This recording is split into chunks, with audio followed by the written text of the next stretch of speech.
At the end of March in Memphis, Tennessee, garbage workers who were mostly black and grossly underpaid were out on strike. The Kerner Commission had just released its famous report, warning our nation is moving toward two societies, one black, one white, separate and unequal.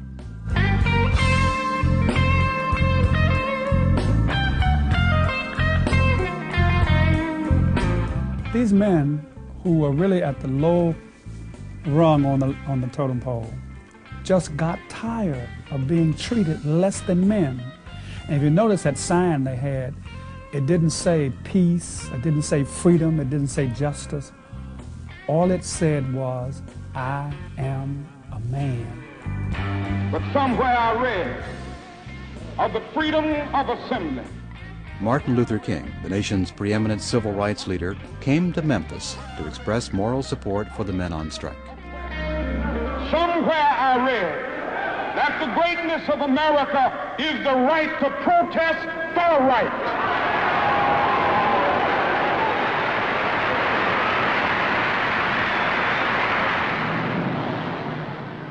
On March 28th, the Memphis police were out in force. About 12,000 demonstrators gathered to march down Beale Street in support of the garbage workers.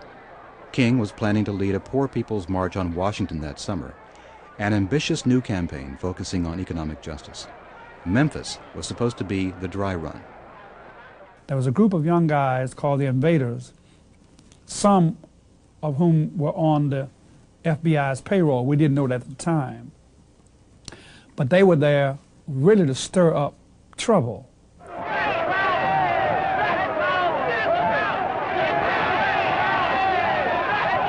These young guys had taken the sticks off of the placards, started breaking out windows, and they started the riot. And you know, once you start, everybody gets in it.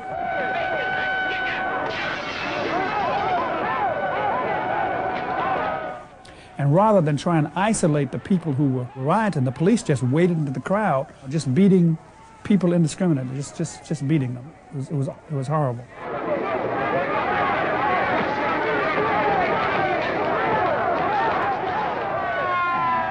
Martin was taken up physically, put in a car, and taken to the closest hotel for his own safety. And he said, we've got to have a peaceful march. If we don't do it here, we can't go to Washington. King was despondent. Others were losing faith in his nonviolent philosophy. Maybe his time was past. Martin Luther King was at a crossroads. Despite doubts, despite death threats, he refused to turn back. On the night of April 3rd, he appeared before a packed congregation at Mason Temple. It was thundering and lightning, and the rain was coming hard. And Martin didn't take a text. We called it a mountaintop speech. He just started speaking extemporaneously. And I'd not heard him. Of all the speeches, times I'd heard him speak, I'd not heard him like this. Like anybody, I would like to live a long life. Longevity has its place. But I'm not concerned about that now. I just want to do God's will. And he's allowed me to go up to the mountain. And I've looked over, and I've seen the promised land. I may not get there with you, but I want you to know tonight that we as a people will get to the promised land.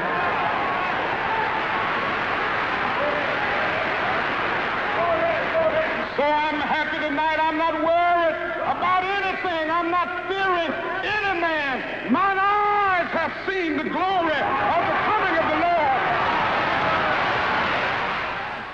I feel that he was going through a purging of his fear, that I no longer fear death. He always said he would not live to be 40. He didn't think he would. He wanted to, but he never thought he'd live to be 40 years old. He was 39 when he was killed. The next day, meeting with aides at his motel, King seemed rejuvenated. As evening approached, he stepped out on the balcony to talk with Jesse Jackson and others. And we're on our way to Reverend Billy Kyle's home for dinner. And I remember we had our our little band left from Chicago, band branch and some musicians, and we were going to have a big rally at Mason Temple that night after dinner. So I was coming across the courtyard, and he said, "Jesse, we're late for dinner." I said, "Doc, I've been waiting for you." He said, "But you don't have your tie on." I said, "Well, Doc, you know a tie is not a prerequisite for dinner, just an appetite." He said, "Boy, you're crazy." Then he said to Ben, said, "Play my favorite song tonight for me, Precious Lord." Ben said, "I will." And I said, "Doc," he said, "Yes." And he said, "Yes." The bullet hit right here, and they just knocked him back against the wall, and it was over. Police were coming toward us with drawn guns. We were saying, the bullet came from that way. It couldn't have come from this way.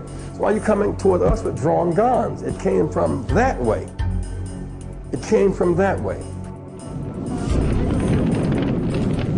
In black communities across the country, the reaction to King's assassination was a violent eruption of rage and despair. Rioting broke out in more than 100 cities. 20,000 Army regulars and 34,000 National Guardsmen were mobilized.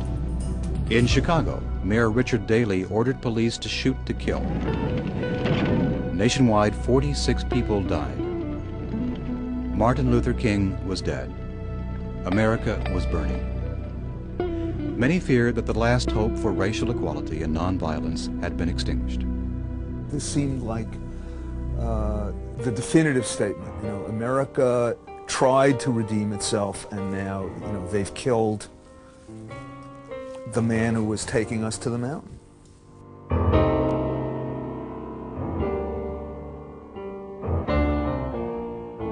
Soon, oh, we'll be done with the troubles of the world. Troubles of the world. Ooh, troubles of the world. Soon, oh, we'll be done with the trouble of the world. We're going home to live with God.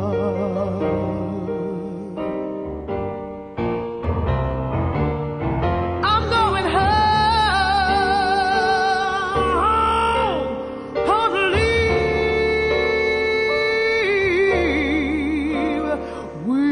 with God. With God. We were in shock. You know, even though we expected it, when it happened, you know, you didn't know what to do. And we stayed in shock for a very long time, a very long time. At this point, I had been so knocked out of my middle-class assumptions that I didn't know what would happen. Perhaps the country could be reformed and Robert Kennedy would be president.